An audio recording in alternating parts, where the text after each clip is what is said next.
So this video is titled Why We Don't Feel Like We Deserve Success. And I think there's multiple reasons for this.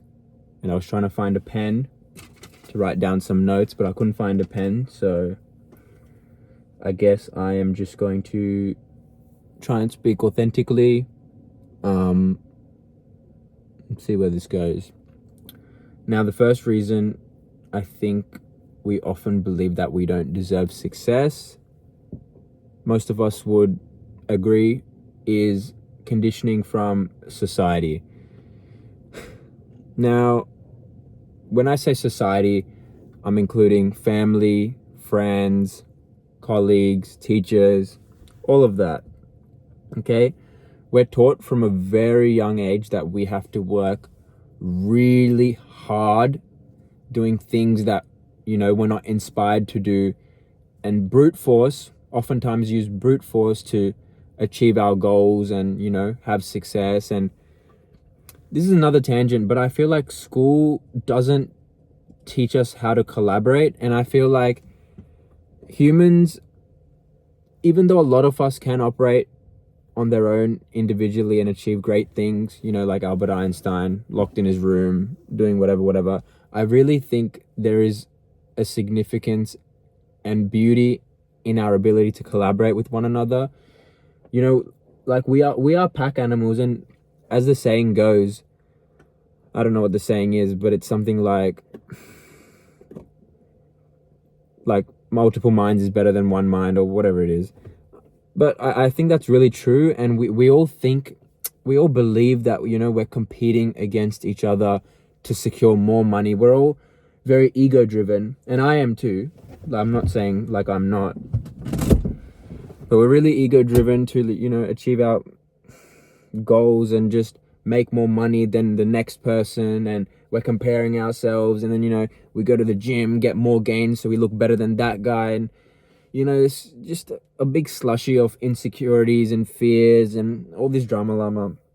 Anyways, back to my point for why I made this video. I'm actually so tired, so that's why I'm stuttering a lot. But it feels good. It feels good to just yap. I'm good at yapping. Yapping for things that I, like talking about. But yeah, back to the point of why we feel like we don't deserve success. And I guess this video is more so for myself, because I'm just working through my own wirings and conditionings and trying to unlearn patterns that, I might have picked up either externally or karmically or whatever. But society is one reason, the education system is another, family, they all tie into the one thing, which is society. And I guess, going on another tangent here, I want to talk about, fear and love. Now, this is my personal opinion. I don't say anything as an absolute fact, but I think, and I've come to understand to a degree, that fear is also a form of love.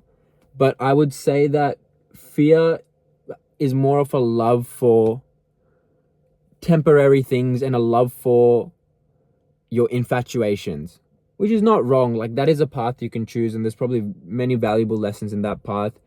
But I think we're in a pivotal moment, and I might sound like a bit of a hippie, but I think there's multiple timelines, and the timeline that I want to choose is one where I don't choose fear, but I choose love instead.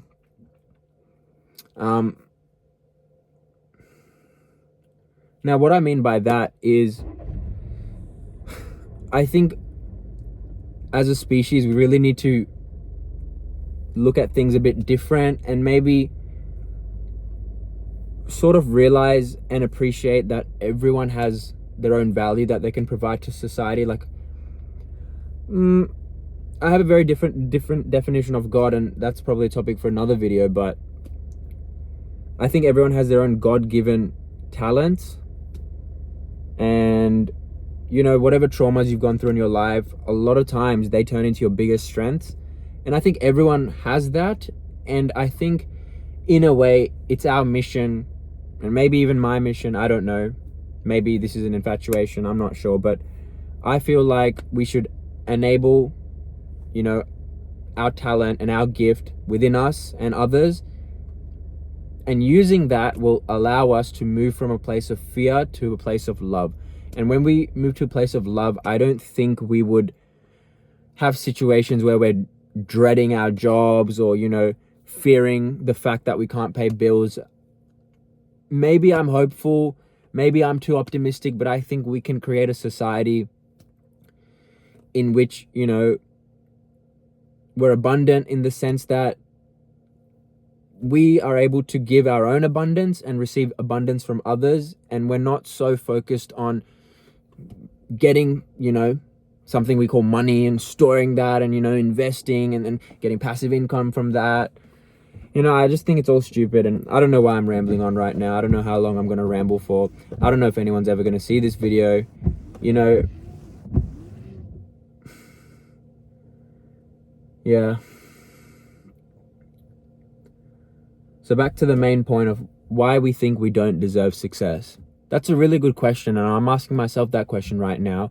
Why do I think that I don't deserve success? Well, I wouldn't be making this video if I thought I didn't deserve success. So maybe that's a right step in the right direction. I don't know what I'm saying.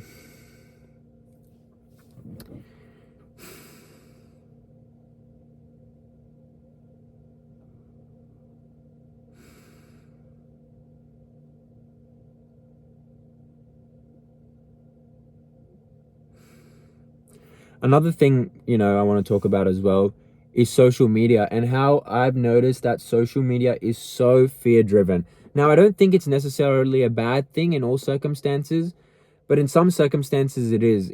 In the sense that I find that, you know, a lot of influencers capitalize on insecurity or, you know, I don't even want to talk about it, to be honest, but, you know, I can see a massive generation, which is my generation and probably the ones below me as well, sort of degenerating in a sense. When I say degenerating, you know, we're so engulfed with stimulation and lust and, you know, porn, and I can even talk about that. And, you know, I'm not perfect. Like, I obviously deal with a lot of these issues as well. Not that they're issues. I think there's lessons in everything. Even the individuals who are degenerating, even the criminals, you know, I think they all play a part in this tapestry that we call life. And maybe I'm optimistic. Maybe it's my coping mechanism, because in all actuality, this world is pretty overwhelming. You know, like,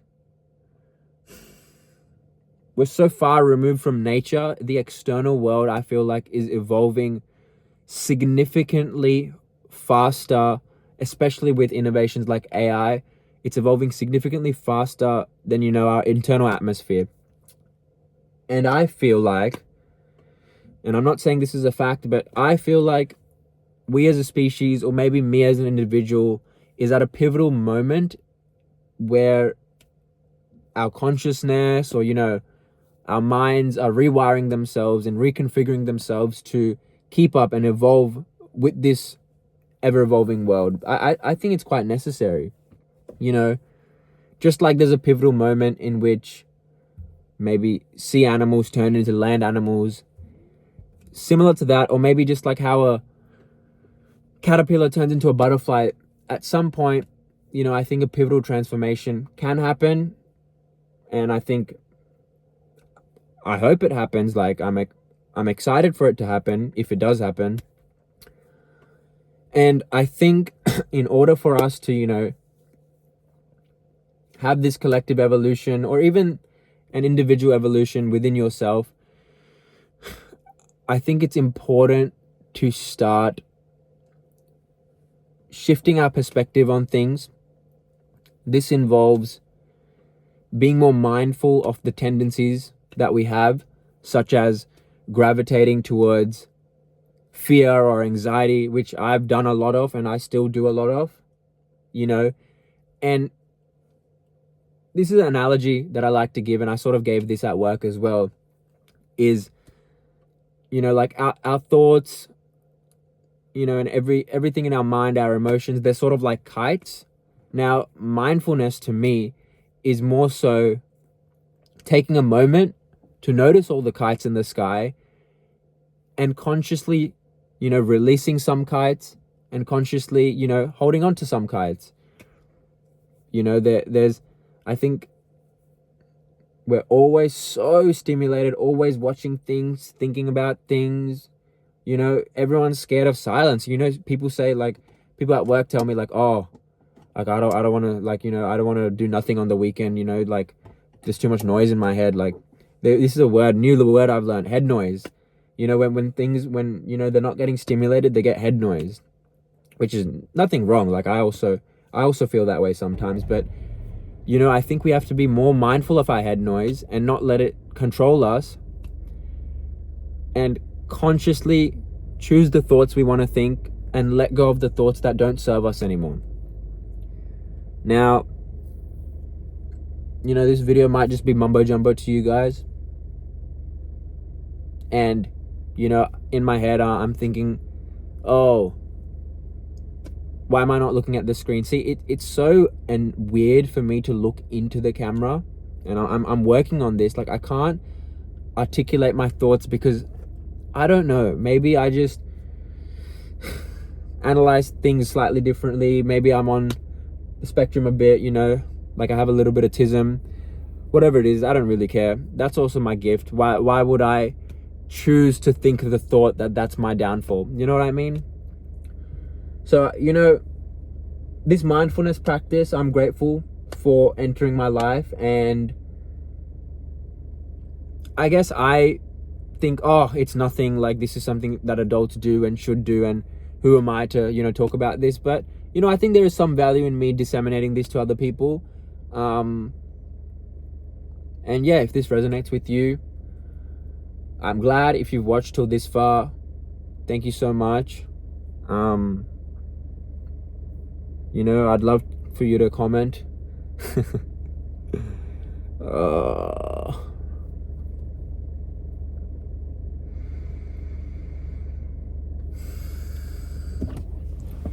You know, like, I wanted to buy a like a tripod and like a SSD drive and connect it to my iPhone, because the iPhone 15s and above have the USB-C. iPhone 15 Pro has the USB-C, so that way I can, you know, record really high footage with my tripod in my room with a nice background. But I kept procrastinating it, so that's why I'm sitting here in my car. You know, let me know if this resonates. Let me know what I can improve. Let me know how your day's going. Let me know what's on your mind. You know, I'll tell you the topics I really enjoy talking about and I naturally gravitate to, and I'm naturally very curious about. Something you might find out if I do continue making these videos is that I'm a very curious person.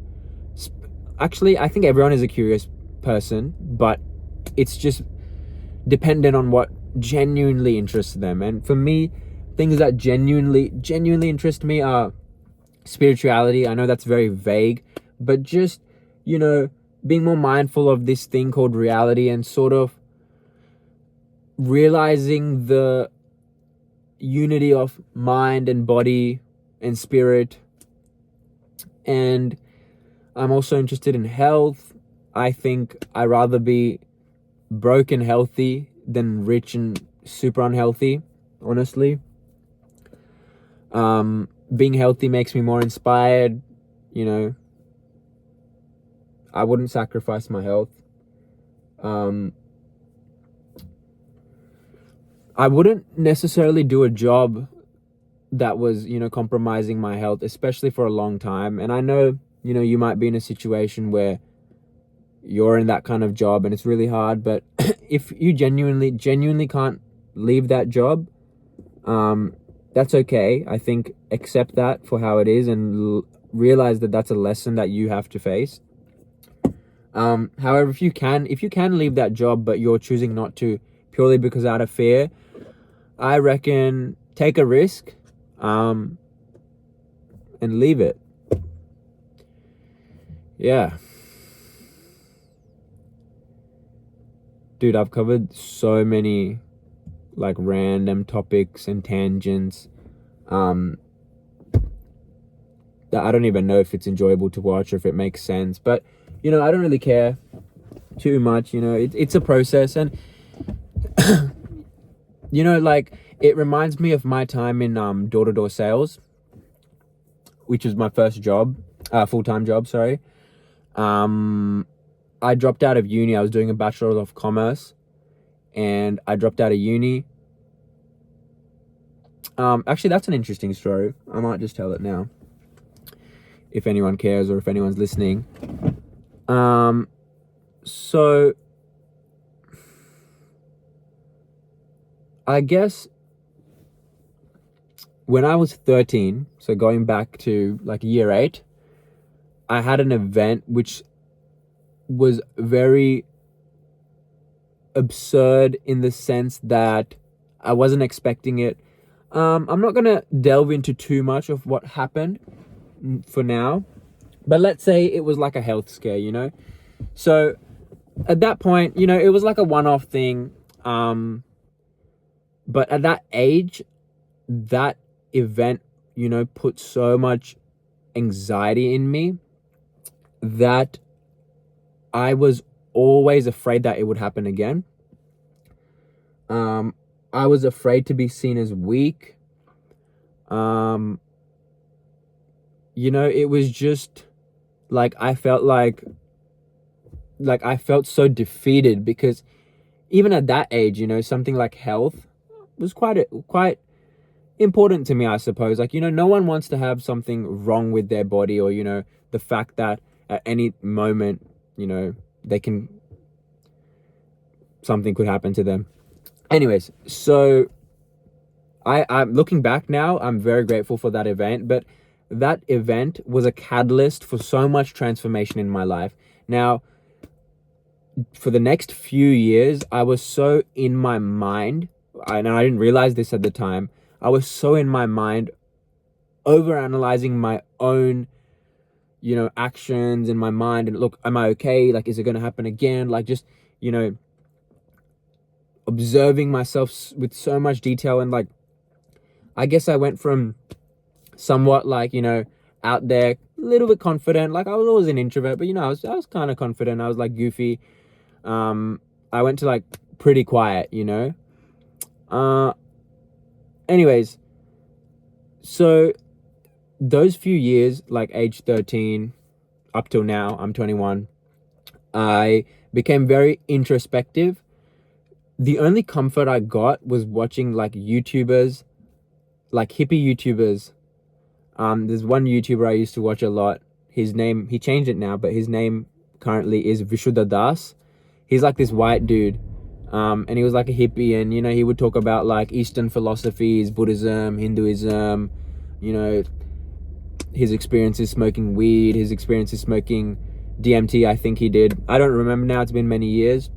But I found a lot of comfort and peace watching his videos every night before I went to sleep. Like, it probably didn't make a lot of sense to me, but at that age, but I was just feeding my mind with that kind of stuff. And yeah, like, looking back,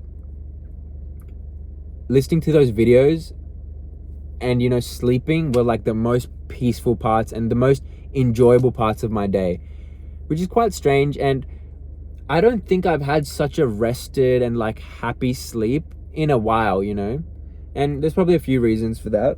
But back to the story. I was learning all these things from YouTube. I was naturally very curious, so I learned Eastern philosophies. Then I started exploring psychedelics, not partaking in them at that age, but learning about them. Like, I was really fascinated about like shroom trips and like DMT trips, and I loved reading like DMT like stories, things like that. But before I got interested in psychedelics, actually, there was one thing I started practicing a lot of, and that was astral projection. So if you don't know what astral projection is, what it is, like what people think it is you are essentially connecting to your astral body and, floating out of your body to the astral realm. Now, some people could say it is lucid dreaming, and I'm probably more aligned with that camp, that it's closer to lucid dreaming. I don't necessarily think that there's an astral realm, but I think there's a very fine line, if there is, between the lucid dreaming realm and the astral realm. But anyways, I practiced this quite diligently, maybe for like a couple years, maybe like a year. I'm not too sure. I don't remember fully, actually. But every night, what I would do was, I didn't even realize I was doing this, but in order to astral project, you have to get into a meditative state. You have to relax every single muscle within your body. So that's also a practice called yoga nidra. So I was doing that at such a young age. I was meditating, learning to like relax my body fully, which was a great practice. And then sort of what I used to do was I think, what was I doing? I was like feeling the sensations maybe like on the surface of my skin, so I was getting into very subtle parts of my mind and body as well. And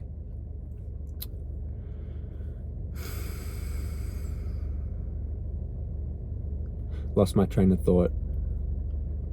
But I was getting into subtle parts of my mind and my body. And yeah, so I was essentially meditating. I was getting into a meditative state. I was learning to, let go of thoughts, be really present. And then, yeah, I had some few experiences, floating out of my body. And, like, it's very interesting, like, to completely, like, float out of your body, or even, like, imagine, going out of your body. It's a very interesting practice. I don't know, whoever's listening to this, if you can kind of relate to that. But yeah, doing those things, I actually think, was another reason that Eastern philosophies, non-duality principles, and things like that really started to enter my life. Now, yeah, I think it sort of set a foundation to how I internalize non-duality principles. Now, I think there is a caveat to that, because non-duality, it's if you don't necessarily know what that is or hear much about it, there's many, like, different people will interpret it in many different ways. But I think it's from what I understand about non-duality, it's more about pointers, which are, I guess, this is how I interpret it. They're pointers which are telling your mind to sort of search for the absolute truth. Now, it's non-duality is a very interesting, I guess you could call it, I wouldn't say it's a philosophy, but I would say non-duality teachings and pointers are very interesting, because I feel like they are pointing towards something impermanent, and I guess something impermanent would more likely align with something true. And for myself, when people ask me, like, what do I value the most, it's a bit of a curveball, answer, and I'm a bit of a hippie myself, but I say, like, truth. I value truth the most. So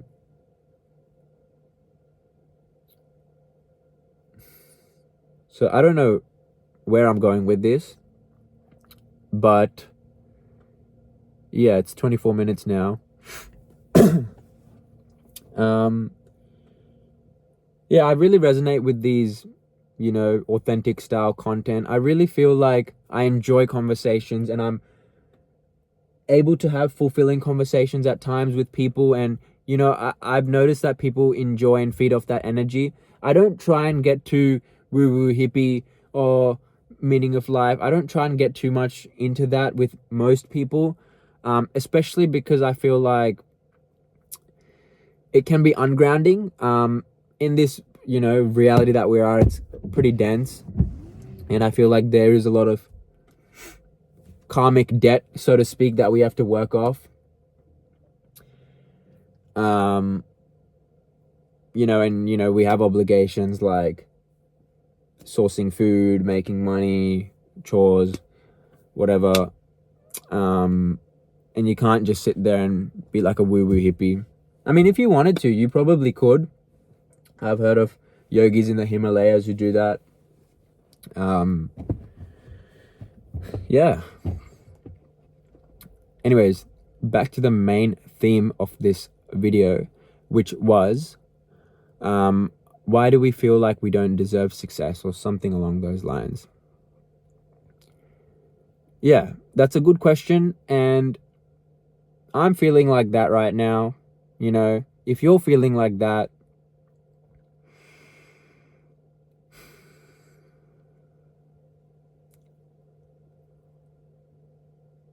I guess first of all, that's part of our karma, so to speak, that we have to extract the lessons from this feeling. But yeah, I think instead of learning more concepts and doing more, I think we need to unlearn a lot of things. And that teaching and that pointer that I've been seeing, online, on YouTube, probably, I don't know who specifically from, maybe a lot of them, has really resonated with me lately. So I guess I'm sharing that now on my channel. And yeah, in summary, prioritize unlearning over learning, if that resonates with you in the moment. Obviously, nothing I say is like an absolute fact. But yeah, I hope I'm providing some value to whoever's watching. I should probably turn my car off. Shit, I just sat here for 30 minutes with my car on, burning fuel. Anyways, bye guys.